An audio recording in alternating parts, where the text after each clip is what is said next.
Hey folks, Bill here. One of my subscribers requested a video on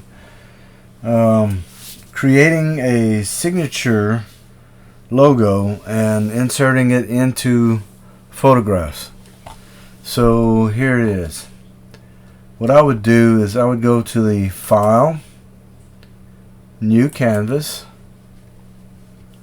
and I would go width of 3 inches and a height of 1 inch. I'd keep the resolution at 300.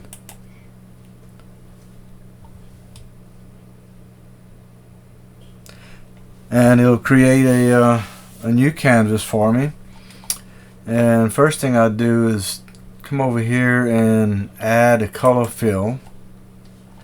I'll make it white. And then I'll go to the text over on the far left. Select the text.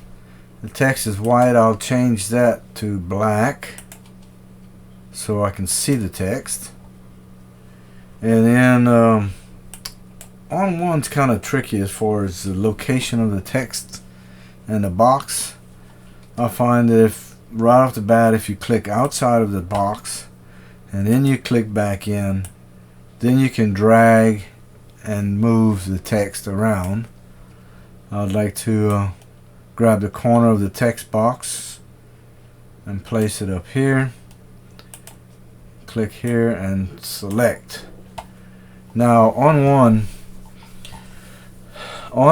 reads the font files off of your PC, whether it's a Mac or a laptop or a Windows, whatever. It reads the font files from the PC. So if you come over here to select and change the font files, all of these will be located on your PC. So if you should happen to find a file through Google search, whatever, a font that you like, and you purchase it or download it and install it on your PC, it will show up, it should show up in here. I think this is a default file, the Vladimir script. I like it, and so that's what I'm going to use. I'm going to highlight this text, and let's say my name is Bill J Signature.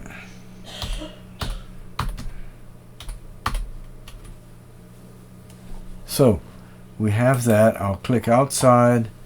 The box is a little bit too big, so I will do C for crop, and I have freeform selected, so I'm gonna crop down like this, hit return, and now I want to remove the white background, so I will come over to the mask options and say invert, and now my file is transparent with background, so I will export.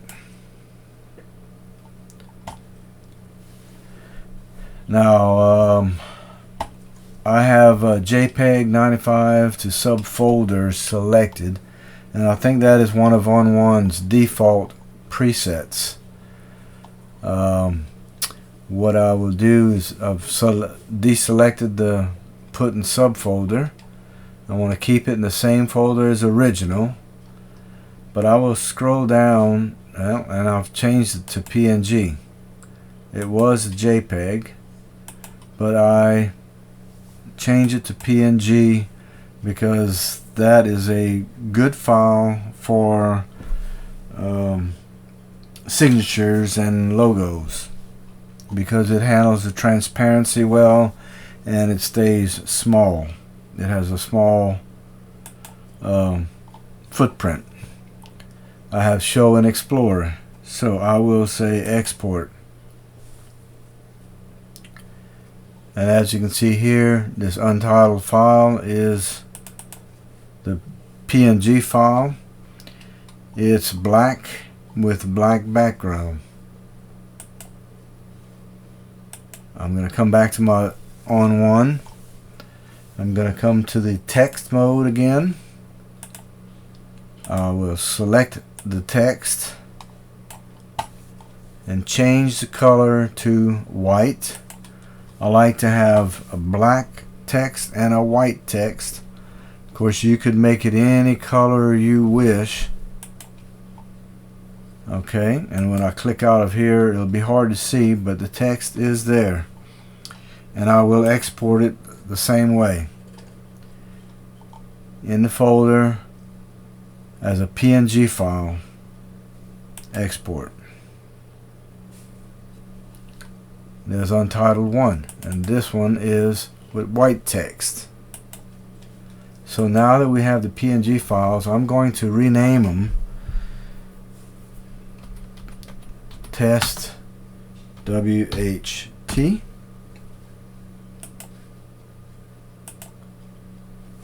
This one I'll rename it Test BLK. Now, I was also asked about logos.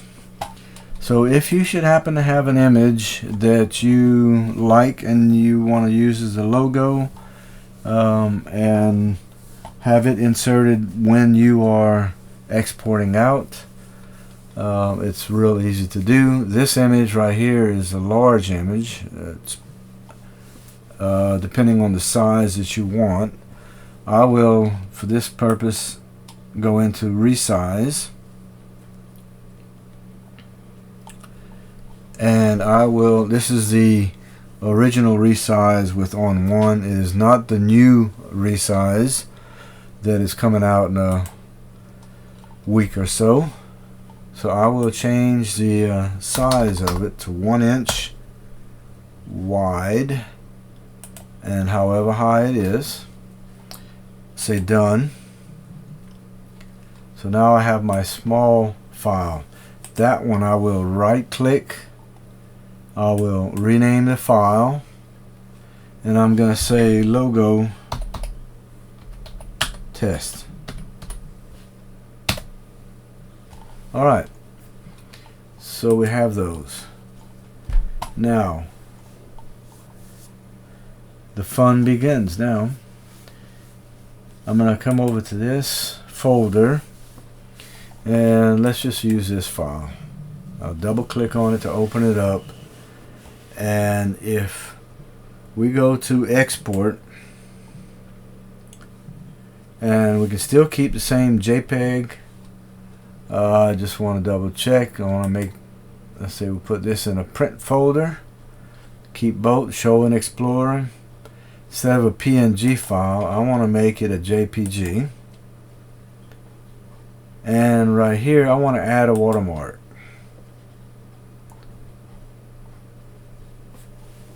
So the watermark right here, the file, when I click on it, I see On1's default files, and I see my signature photos, but I don't see the ones that we just created, and that is because we have not imported them in.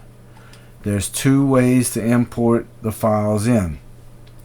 One of them is right here by hitting this import button, and it'll open up the extras manager, and you just have to say import, and at this point you can navigate to find the file. And in this case it's in my C drive.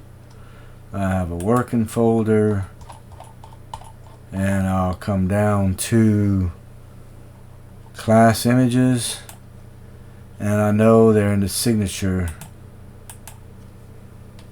right here. So here's my test logo, test black and test white. I'm gonna, holding the control key, I selected all three, say open.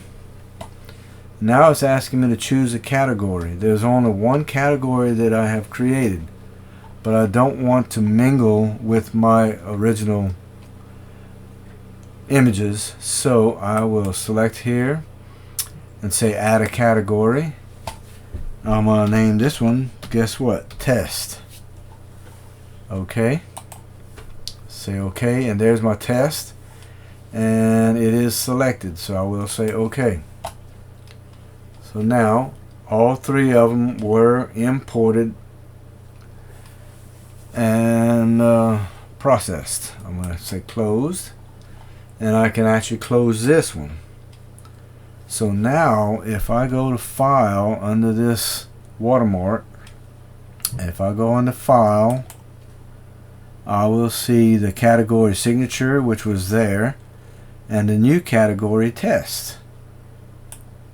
I will scroll down, and here are the files that we created. If I wanted to add a logo, there's the logo. You can change the size, placement, or whatever. In this case, I just want to put my signature. I'm going to say Test Black. Now I don't want it in the middle, I want it on the far right. So there it is. Now I will say Export.